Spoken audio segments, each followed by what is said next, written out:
Hair fall తో బాధపడుతున్నారా? 150+ branches ఉన్న అడ్వాన్స్డ్ గ్రో హెయిర్ క్లినిక్ లో ఫ్రీ కన్సల్టేషన్ కోసం కాల్ చేయండి. Welcome to Suman TV. Ustaad Bhagat Singh ఏ నోట విన్నా అదే మాట. ఎందుకంటే ఈ నెల 26 మార్చి అంటే ఒక్కరోజే మార్చి 26న రిలీజ్ కాబోతుంది ప్రపంచవ్యాప్తంగా. ఏంటి దీంట్లో స్పెషల్ అంటే మరలా నెట్ఫ్లిక్స్ 80 కోట్లకి కొనుగోలు చేసింది శాటిలైట్ రైట్స్ అంతా. మరి ఓజీనే ఇప్పటివరకు రికార్డ్ అనుకుంటే నెట్ఫ్లిక్స్ దీని యొక్క ప్రసార హక్కుల్ని 80 కోట్లు తీసుకోవటం అంటే ఇది ఒక సెన్సేషన్గా మనం చూడవచ్చు. ఎందుకంటే ఎప్పుడెప్పుడు ఎదురు చూస్తూ ఉన్నారు. హరీష్ శంకర్ దర్శకత్వంలో మనం గతంలో గబ్బర్ సింగ్ సినిమా చూసాం, ఎంత అలరించిందో, రికార్డులు కొల్లగొట్టిందో చూసాం. ఇప్పుడు డిప్యూటీ చీఫ్ మినిస్టర్ అయిన తర్వాత ఓజీ ద్వారా గత సంవత్సరంలో రికార్డులు క్రియేట్ చేశారు. మరి కొత్త సంవత్సరంలో సమ్మర్కి వస్తుంది. మరి ఇది ఎన్ని రికార్డులు క్రియేట్ చేస్తుందో మనం వేచి చూడాల్సిందే. కట్ చేస్తే ఈ రోజున ఓవరాల్గా ఇది 140 కోట్ల బిజినెస్ చేసింది ఇప్పటివరకు అంటున్నారు. ఇంకా మిగతా ప్రాంతాల రైట్స్ కూడా తీసుకోవడానికి ఉత్సుకత చూపిస్తూ ఉన్నారు. ఎందుకంటే ఆయన డ్యాన్స్ ఇంతకుముందు ఎప్పుడు లేని విధంగా మైకేల్ జాన్సన్ ఆ స్టెప్స్ టైప్లో డ్యాన్స్ చేయించాడు మన హరీష్ శంకర్. ఒక అభిమాని దర్శకుడిగా మారితే ఎలా ఉంటుందో వాళ్ళిద్దరికి మధ్య అంత బాండేజ్, అంత కెమిస్ట్రీ, అంత స్నేహం, గురు శిష్యుల బంధంలాగా ఉందనేది మనం చూస్తూ ఉన్నాం.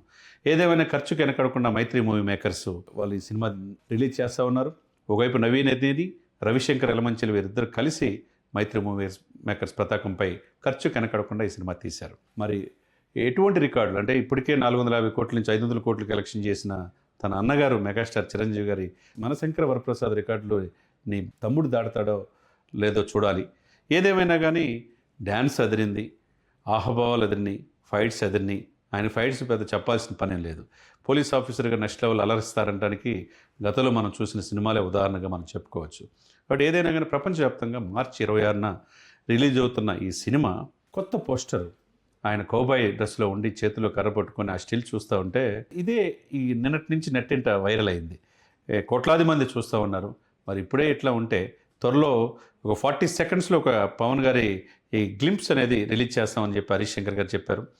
మరి మార్చి 26న ఏం జరగబోతుంది, ప్రపంచవ్యాప్తంగా ఈ సినిమా ఎన్ని రికార్డులు క్రియేట్ చేయబోతుంది.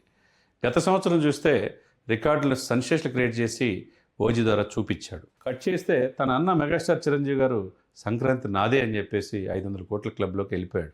ఇప్పటికీ G5లో ఆయన 11వ తారీఖు రిలీజ్ అయితే ఫిబ్రవరి 11 ఇప్పటివరకు ఓటీటీలో రికార్డు క్రియేట్ చేసిందంటే మరి దాన్ని ఈరోజు సాయంత్రం వరకు మనం ఏ విధంగా ప్రజలు చూస్తున్నారో, థియేటర్లో కూడా ఇప్పటికీ జనం రిపీటెడ్ ఆడియన్స్ వెళ్తున్నారు, ఒకవైపు ఓటీటీలో చూస్తున్నారు.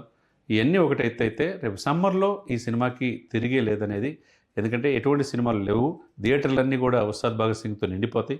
ప్రపంచవ్యాప్తంగా రిలీజ్ అవుతుంది కాబట్టి ఒకవైపు డిప్యూటీ చీఫ్ మినిస్టర్గా ఆయనకి మంచి పేరు, నాట్ ఓన్లీ ఆంధ్ర తెలంగాణ కాకుండా పక్కనున్న తమిళనాడు కావచ్చు, కర్ణాటక కావచ్చు, కేరళ కావచ్చు, ఇటు మహారాష్ట్ర కావచ్చు, మొత్తం దేశవ్యాప్తంగా ఆయన అభిమానులు సొంతం చేసుకున్నాడు. కాబట్టి ఉన్నదే మాట్లాడతాడు, చెప్పిందే చేస్తాడు అనేది పవన్ కళ్యాణ్ గారికి ఒక పేరుంది. కాబట్టి తన సినిమాల ద్వారా వచ్చే డబ్బులు కూడా పేద ప్రజలకే పంచుతాడు అనేది ఆయన పట్ల ప్రజల్లో ఉన్నది. కాబట్టి డెఫినెట్గా ఈ సినిమా హిట్ అవుతుంది అంటలో ఎటువంటి అతిశయోక్తి లేదు. మరి రికార్డుల మీదే ఇప్పుడు దృష్టి పెట్టాలి. సమ్మర్లో రేపు మార్చి 26 ప్రపంచవ్యాప్తంగా రిలీజ్ అవుతున్న ఉస్తాద్ భగత్ సింగ్ ప్రతి స్టెప్పు. ఇప్పుడు గతంలో డ్యాన్స్ అంటే ఆయనకి సిగ్గు, నటనంటే సిగ్గు, అటువైపు ఇది నుంచి ఈ రోజున ఆయన పూర్తిగా 100 సినిమాలు కూడా చేయలే. కానీ నెక్స్ట్ లెవెల్ ఆయన యాక్షన్, ఆయన ఆహ్వావాలు, సామాజిక చైతన్యం ఉండే పాటలు అన్నీ కూడా మనం సినిమాలో చూస్తూ ఉన్నాం. అందుకే కోట్లాది మంది అభిమానులను సంపాదించుకున్నారు. అన్నను మించిన తమ్ముడుగా మనం పవన్ కళ్యాణ్ గారు రాజకీయాలు, సినిమాలు కూడా రెండిట్లోనూ కూడా సక్సెస్ చేస్తూ ముందుకెళ్తున్న పవన్ కళ్యాణ్ గారిని మరి కొత్త సంవత్సరంలో ఉస్తాద్ భగత్ సింగ్ సరికొత్త రికార్డుల దిశగా తీసుకెళ్తుంది అనటంలో ఎటువంటి అతిశయోక్తి లేదు.